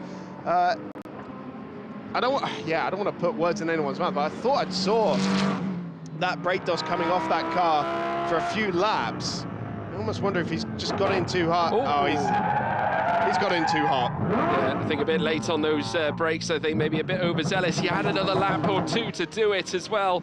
And that incident is, well, certainly we got an incident being investigated after the race as well. That's Nicola Marinangeli, and Yes. also the incident involving car 19 Pietro Pirolini. So there's going to be more investigations on Nicola Marinangeli here today. Already the team managers were summoned earlier on, as well as we're now seeing Fran Rueda as well getting himself into the mix yet again, obviously fighting for that vital podium place.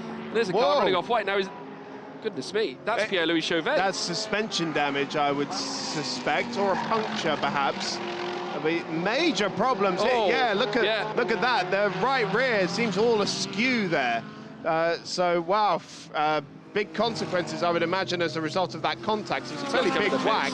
Yeah, look at that. He's gonna have to drift it around the remaining stages of this race. Luckily, we are coming on to the last lap very shortly. Patrick Kolb going on through as well for that P3, so he will be in control of that P3 and final podium spot. The timer now ticking down to 0, folks. We're on the final lap of the race now, and now it's going to be a lap of honour for Sam de Haan in what has been, I should say, maybe I know we say it time and time again, every challenge comes in its abundance, certainly here in this very championship, but certainly it's how you rise through adversity that certainly does define you as a driver. Sam de Haan delivering us that clinic here in the closing stages of this race, Chris. I mean, he's kept a really cool head in amongst the really intense pressure.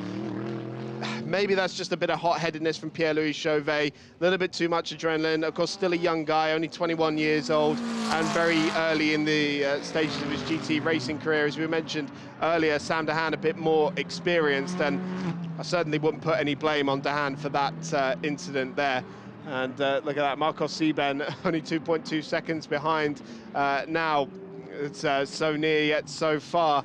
For that team. Motorpark cars will be taking points away from their nearest championship rival, but here it looks like Optimum are going to be extending their championship advantage. Certainly looks that way, as we now see the chrome red Zebra now obviously donning this livery now for the next few rounds, and has certainly delivered a clinic here once again at Paul Ricard. Coming through now, Scene Corner once again, heading through this next right. They've got a sequence of technical corners to take, but Sam de Haan is going to take them in good measure. Marcos Seber has driven absolutely superbly to bring that delta to within 2 seconds at this stage as well. But now we're coming into the sensitive point here of this very race. Only mere corners up ahead of them as Seber frantically goes to work on the accelerator. He won't have enough track surely to bring himself into the scrap for that race lead. But Sam de Haan taking them through yet again, through towards turn 13, 14, coming up next, 15 now as well, exiting out of the Virage du Pont. They've been successful here last season with Joe Osborne and Nick Moss taking both race wins, but this year they're back. They win here at Paul Ricard. It's Optimum Motorsport, it's Sam de Haan and Charlie Fagg. They have won here at Paul Ricard. The first race here in the GTOpen weekend. A sensational battle, certainly to say the least, and certainly recovering after the damage that was done at Hungary, Chris. Yeah, that's a much-needed win, big win for them as well, getting back on track. And that is their second victory of the season as well, puts them one ahead of Motorpark, taking some more points ahead of their nearest championship rival as well. Very, very important. It was very vital for Seber to claim that P2 at the very end, and I'm sure he's thrilled with that. So obviously some time penalties were issued as well. Car 26 getting a 10-second time penalty. That's Axel Jeffries due to track limits. Right to the very end as well.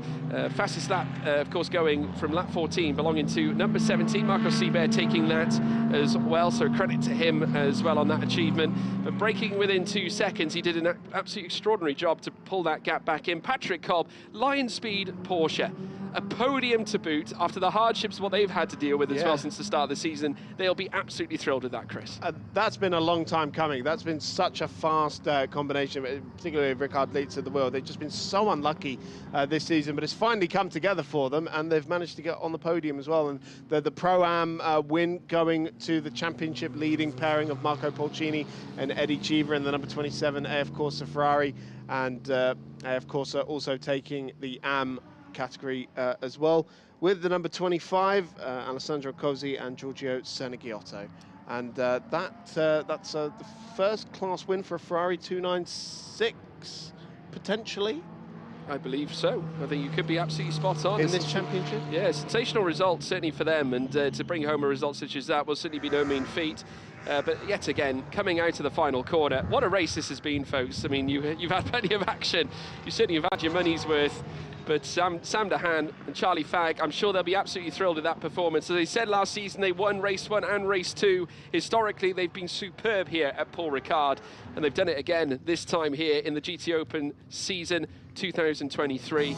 And here's certainly the classification, the result here at the end of race 1. Sam de Haan and Charlie Fag, your race winners, with Diego Menchaca and Marco Seibert in second, Patrick Kolb and Alfred Rettenauer in third place. What a debut for Rettenauer as well. Marco Polcini winning the Pro-Am category alongside Eddie Cheever. Great sterling performance from them as well. Nicola Marinangeli and Agostini finishing in fifth, with Bar and Pitamba in sixth. Milos Pavlovic second in Pro-Am, seventh overall alongside that of João Jovenel, as well as Gilbert and Rueda in 8th place. Rosie and Chiro in 9th, with Cosi and Sergio, who went on to win the AM class, as well as taking P10. Pietro Pirolini and Dan Arrow finishing in 11th place. Muller and Mettler in 12th, with two Proctors as well, Lewis and Stewart in 13th. Jean-Claude Sada and Conrad Grumwald in 14th, with Pierre-Louis Chauvet, Maximilian Paul in 15th after that issue heading through Scene Corner. Jedlinski and Bash in 16th, with Lauren de Meus as well further down there as well. Further on from those, we of course did have as well Jamie Stanley, Timo Revkal in 18th, Axel Jeffries 19th, Ernst Kirkmeyer in 20th, Andres Latour in 21st, Gino Foglioni in 22nd, Giuseppe Cipriani in 23rd, Frank Deserto in 24th, Jakob Schell in 25th. Of course, the team belonging to East Talent, unfortunately coming to an end earlier on. We just caught the end of those timing trees, and naturally, unfortunately, for Kiki Satanana having a rough time as well in their first race of this weekend. But there we have it, Sam de Haan. He's come into Parc Ferme after a stellar drive, superb performance, and will now jump out of the car, and I'm sure there's going to be elation. They had a real rough time of it at Hungaroring. It looked like they were going to take the race win in that second race, until it was, unfortunately, as far as they are probably concerned, is certainly going to be ruined the day when that happens. And we've got confirmation that the battle between that of Sam de Haan and that as well of Pierre-Louis Chauvet, no further action on that last lap incident, or the last few laps incident when they came together, that unfortunately would lead to Chauvet having issues later on. Obviously, they deem it no intention, but certainly Sam de Haan has turned around. He's delighted with his performance. A little look now at the motor park car as well. Marco Seibert along there with his friend as well. He'll be pleased with the performance, because again, while it does not necessarily mean that they jump in terms of any gain in terms of points against that of Optimum Motorsport, it still means they can retain that close gap that they had at the start of the weekend, Chris. Yeah, absolutely. And they're still well within the fight, and of course, Optimum will have to take a handicap. Have you seen his onboard? Oh, really? Just listening in. Good job anyway, guys. Well done. Talking about the last corner there as well. Seemed to be some dramas towards the end of that race for Sam de Haan, more than we saw. But yeah, that's vindication, I think, for Optimum. Yeah, I think so. I think after a tough time that they had at Hungaroring, it's definitely something they were looking for, and they've managed to obtain it. And obviously they'll be looking forward to the future. Obviously still a massive title fight on hand as well. They still lead the title, and they'll want to make sure that that stays that way. Optimum Motorsport obviously failing to win it at the end of last season. In fact, it was an Oregon team, Lamborghini, that won last season's championship at their expense as well. So again, that rivalry still exists this season as well. Great weekend though for Alfred Rettenauer and that of Patrick Kolb, and you can just see their well-worthy celebrations as well after that one. Patrick Kolb finishing the race in great style, managing to clamber on the issues that were plaguing that of Pierre-Louis Chauvet, and another podium to boot as well. But there is your P3 sitter, Patrick Kolb and Alfred Rettenauer. They're third here in this conglomerate as well. Sensational welcome for Alfred Rettenauer. Incredible second place as well for Marco Seibert. What a final stint that was. Certainly Menchaca gave it everything, Diego Menchaca, in his first stint as well this weekend. But how about this car? Samuel de Haan and Charlie Fag ushering in fastest laps of the first stint. It was all down to Sam de Haan to bring it home. They're going to be standing by very shortly with Alfredo Filipponi. We knew it coming up last Charlie Fag, Sam de Haan, winners! After missing pole position by 0 thousandths, the race was a different story, Charlie. Yeah, it was lovely to get the win, and obviously I've never seen it come down to so close for qualifying, but brilliant job by Sam. it's always an exciting race. And but this one goes out to the team because they've been mega, as I have been before, Spa and all the other races. So this is all down to them. We just drove it, but brilliant job, and well done to Sam. He had the hard one. Yeah, brilliant second time from Sam, and you kept everyone at bay, and victory and strengthening the position. Yeah, I mean, I was lucky enough for Charlie to give me a nice big gap. So for me, it was more like a, just hold position, bring it home. The car was really good, so I've got to say thanks to the team for that. Thanks to Charlie, really fast teammate. I mean, I think for us, it's a perfect bounce back after what happened to us last round. You didn't even sweat, guy. I did. I can tell you that much. I did. But no, thanks very much. Enjoy it. Thanks. I think I'd have to disagree with Alfredo there. Definitely some beads of sweat, I think, after that one. But still, nonetheless, let's take a look at the highlights after a tremendous race. They got underway from the get-go. Maximilian Paul gave it everything to try and defend against the onslaught from Charlie Fag. Did so successfully in the immediate.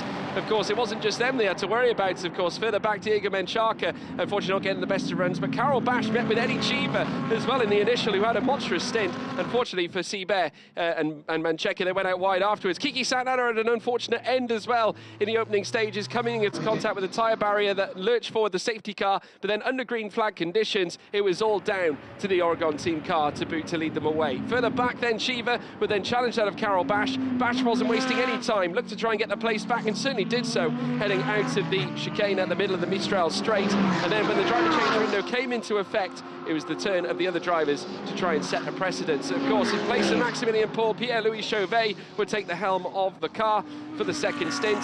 And then it was all down to Eddie Cheever, who of course would swap out for Marco Polcini. He would come together with Nicolo Rossi and Nicolo Sciro's car as they ventured through out of the initial corners, heading through the initial chicanes, heading through then towards the Mistral straight. It would be down to Pierre-Louis Chauvet to try and move his way up the field as well, as he looked to try and challenge for the higher results. There would be, of course, some contact as well later on, as we certainly saw that of Marcin Jedlinski meet Nicola Marinangeli earlier on as well. Marinangeli would also make contact as well with Pietro Pirolini heading through that fast right-hander coming out of Busset. That, of course, allowing Mikael Pitamba to creep through past Giorgio Sunaghiotto. We then saw as well this battle ensue. Down the inside came Pierre-Louis Chauvet, but made contact there straight away with Sam Dahan in the closing stages of the race. And with only minutes to go, Sam Dahan controlled it. He led the way right from that point in the race, right to the very end, took the checkered flag to give them a much-deserved race win after the hardships at Hungary last time out.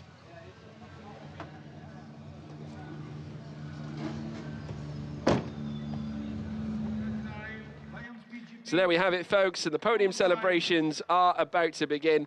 Chris, I think there's obviously going to be a lot of jubilance in the Optimum garage right now. Yeah, absolutely.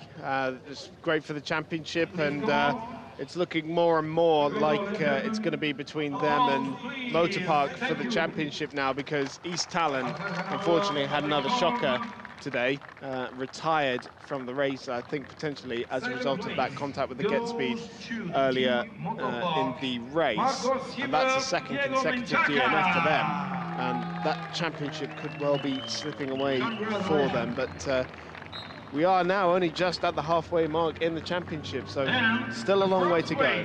Only a mere 3 rounds to go after this one as well. We still got race 2 tomorrow, of course, the second half of the season. Charlie Fang and Sam Dahan being announced as well, folks. Second on the grid, on the podium spot, you can there see Diego Menchaca and Marcos Seibert.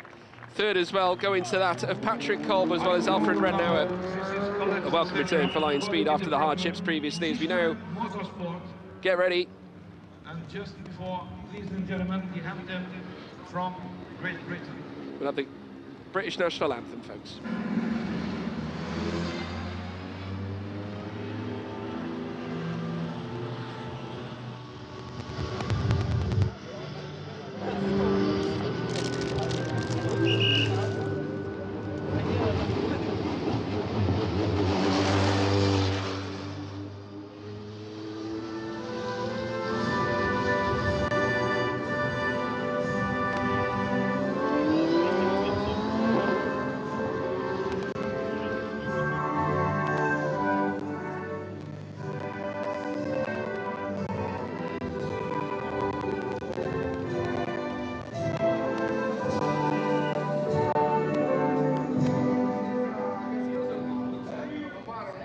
Well, a second race win now for Charlie Fang and Sam Dahan, the last one being the endurance race at Spa-Francorchamps. where of course they would come close together with East Talent Audi.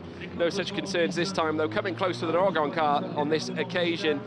Bringing back some of the old-time battles we've already seen in the International GT Open. It also puts together a third podium visit here for this pairing, and they'll look to try and achieve that little bit more as well. Marcos Seabear and Diego Menchaca notching together yet another podium as well. Of course, in their attribution, they've already achieved an almighty 4 already this season, and now they've added a 5th one to their standing, their second pole position this season, their second, should I say, P2 performance this season, and I'm sure they'll rise onwards from that. Line speed obviously taking a very treasured result as well with that P3. But the champagne now being sprayed, and unfortunately for Sam Dahan, he gets a good dosing of that down the back of his race suit.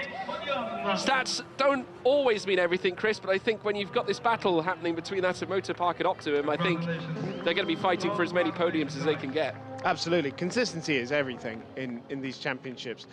Super important, and you know, we're seeing constantly Optimum and Motor Park right up there. It's going to be tight. It certainly will be, folks. You can join us once again very soon. We'll see you tomorrow for yet more qualifying and racing action here in the GT Open. Take care.